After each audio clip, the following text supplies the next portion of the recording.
Luke 23. Then the whole multitude of them arose and led him to Pilate. And they began to accuse him, saying, We found this fellow perverting the nation and forbidding to pay taxes to Caesar, saying that he himself is Christ, a king. Then Pilate asked him, saying, Are you the king of the Jews? He answered and said, It is as you say. So Pilate said to the chief priest and the crowd, I find no fault in this man. But they were the more fierce, saying, He stirs up the people, teaching throughout all Judea, beginning from Galilee to this place. When Pilate heard of Galilee, he asked if the man were Galilean. And as soon as he knew that he belonged to Herod's jurisdiction, he sent him to Herod, who was also in Jerusalem at the time. Now when Herod saw Jesus, he was exceedingly glad, for he had desired for a long time to see him, because he had heard many things about him, and he hoped to see some miracle done by him. Then he questioned him with many words, but he answered him nothing. And the chief priests and scribes stood and vehemently accused him. Then Herod, with his men of war, treated him with contempt and mocked him, arrayed him in a gorgeous robe, and sent him back to Pilate. That very day, Pilate and Herod became friends with each other, for previously they had been at enmity with each other. Then Pilate, when he called together the chief priests, the rulers, and the other people, said to them, You have brought this man to me as one who misleads the people. And indeed, having examined him in your presence, I have found no fault in this man concerning those things of which you accuse him.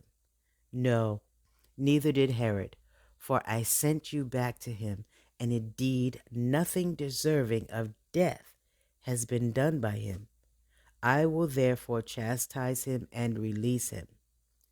For it was necessary for him to release one to them at the feast. And they all cried out at once, saying, Away with this man, and release to us Barabbas, who had been thrown into prison for a certain rebellion made in the city and for murder. Pilate, therefore, wishing to release Jesus, again called out to them. But they shouted, saying, Crucify him! Crucify him! Then he said to them the third time, Why?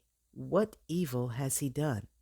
I have found no reason for death in him. I will therefore chastise him and let him go. But they were insistent, demanding with loud voices that he be crucified. And the voices of these men and of the chief priests prevailed.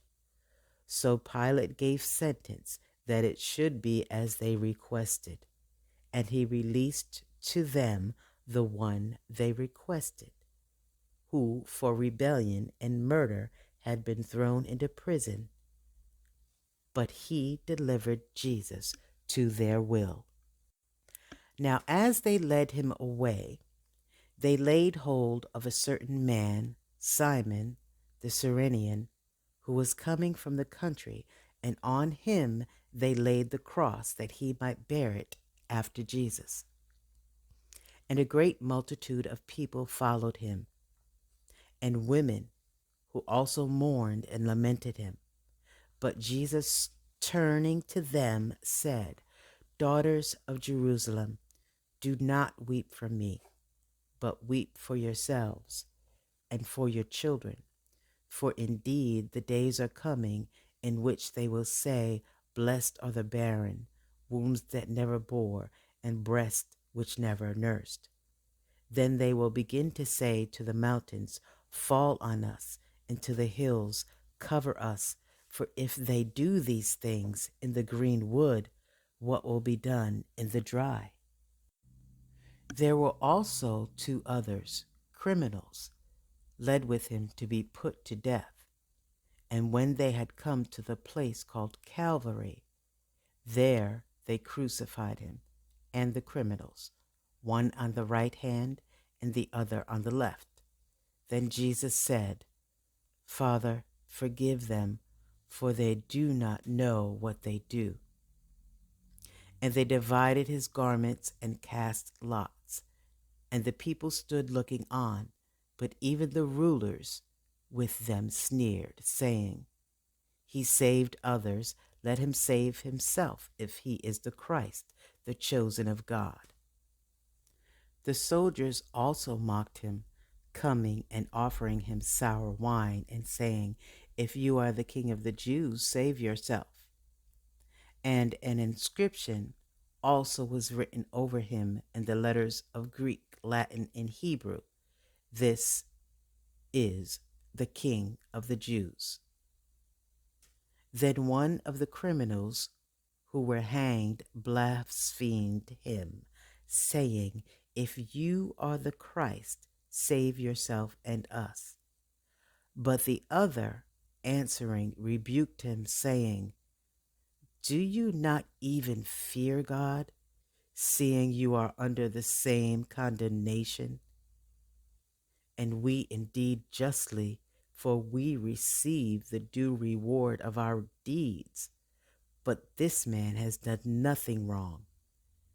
Then he said to Jesus, Lord, remember me when you come into your kingdom.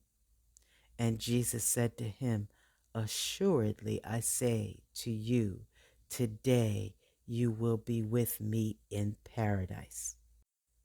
Now it was about the 6th hour, and there was darkness over all the earth until the 9th hour.